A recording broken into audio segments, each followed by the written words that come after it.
过了一个与世那个隔绝的，有点可以讲甚至是隔绝的一个生活，但是他拥抱的是大自然，拥抱更大的一个世界，所以让我非常羡慕。所以说，我想我说龙应台是最关心人类，最关心那个社会。刚那个浩梅的话，他是很关心那个动物，很关心那个整个大自然，所以两个是一个很好的对比。Good afternoon, ladies and gentlemen. Thank you, Barry. Thank you, Professor Long. Now, I was born in 1949 in August in Hong Kong. The same year, actually, Lin Baili was born in Hong Kong. Well, you were not born in Hong Kong, but we were born the same year. He's a few months ahead of me. Your president-to-be Ma Ying-jeou is about a year behind me.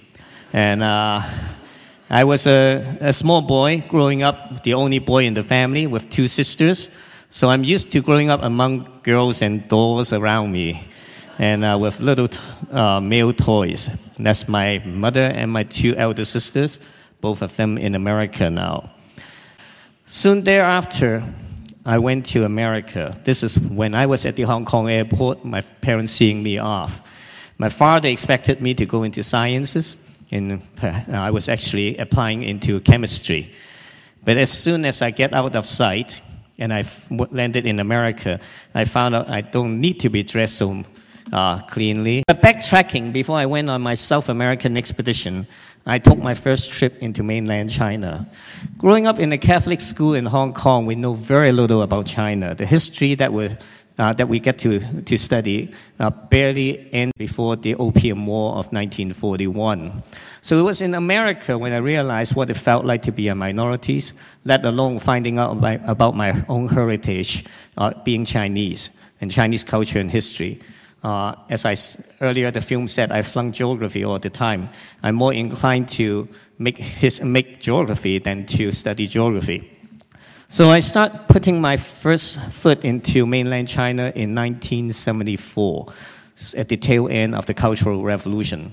This is the first slide I took as I entered China in Shenzhen. It was a huge political poster. On this slide, I marked it A1. At that time, I was going all the way to Beijing and to the northeast to Dongbei. And I thought, just using one alphabet, A to Z, A to Z, would be quite enough for my career in China. Never thought that, now with 3 alphabets and 250,000 slides later, I'm still working in China. Always dining, cooking outside. Every morning, frost on the yaks as well. And the source is a very beautiful area. And finally, we followed this new tributary that we are trying to define, getting up to the hills. But as we get closer and closer to the snow, we find that the whole hillside has water coming down. At last, the horses cannot go any further. We dismounted and walked the very last bit. The further you go up the hill, the more water there is. This is like a whole hillside of water. And finally, we have no choice but to find a melting ice hole and put our GPS reading, the longitude and latitude on it, and define that as the new source of the Yangtze from this tributary. We, of course, open our champagne, but it's never as sweet as drinking directly from the glacier water from the source. The traditional thinking is that if you have 20 yaks, grow it to 30, 40, 50. Today, each yak costs around 2,000 renminbi. So if you have 50 yaks in your family, you have basically 100,000 renminbi walking your ground. So always they want to grow the livestock in numbers without realizing that, they use the yaks for caravans, moving things. They pull their wool to make tents, weave things, rugs and tents. Those are the yak hair tents. They even use their fuel, the yak dung, as fuel for burning, making their milk, cooking, and everything. This is sheep's dropping that will fire up even more. So they use every part of the yak. So considering that, they use their milk to churn it into butter, the soyo. But the soyo is very strong in smell, very rancid, so you can't market it very well. And that's what is being done. And it becomes a matter of overgrazing. When the livestock get larger, if that's the economic tradition, then the pasture get degraded. The capacity, carrying capacity is not there. So how are you going to help? On the plateau, we're always talking about Samofa becoming like desert. The solution is to cut down on the numbers of the livestock, return higher value for these animals. And what we brought in is we set up a cheese manufacturing plant. We brought in professors from Wisconsin, teaching them, experimenting to use yak milk to make cheese. Cheese can easily return 10 times the value of butter. Let alone after making cheese, the remaining part can still make very nice butter. And same with the fiber, the yak fiber. If we're going to sort out the fiber, use the finer one to make shawls, to make sweater.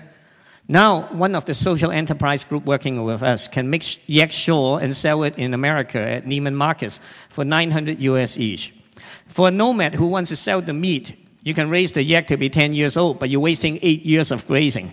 By 2 years, they're full grown already. So it's when to slaughter them. So by returning higher value to the livestock, you can cut down on the numbers, such that the grassland will remain healthy. If you have a lot of livestock, the children don't even have a chance to go to school. They will be just shepherds all their life. So we have to turn the traditional value around and telling to them that, hey, having fewer livestock but with higher value is the solution to many of these. But maybe to go back to a very basic fundamentals, how would you advise our young people who some of them may be able to speak good English, some of us may not, okay, but still have a lot of curiosity, go out, and obviously they can't move very fast at the beginning. But what advice would you give them if they do have this kind of passion and they want to touch the world? Now, despite that I have been to Taiwan many times, probably 2 or 3 times a year, I pretty much confined just to Taipei and around the hotel. But I can see that Taiwan has been very innovative in many other ways, especially in business, in high tech. And it's how to actually apply the same kind of spirit and entrepreneurship towards other aspects of life. I think, these days, I think it's not totally unsimilar with Hong Kong. They are sometimes worried about their career. I was perhaps a little bit more willing to take risk, even as a child. And I have evolved over the years. And I would consider, passion. I would imagine that I would like to believe that we all have a passion. It's just what really is. Sometimes it's not something that's huge, that moves you. It's something that's very small. And how to actually let that out, let that passion out. I always said that many of the best nonprofit or someone that has a great cause that motivate others, be it Jane Goodall who works on the chimpanzee, I certainly don't think she expects other people to follow her work into the jungle and work on chimpanzee, but it's the spirit of it.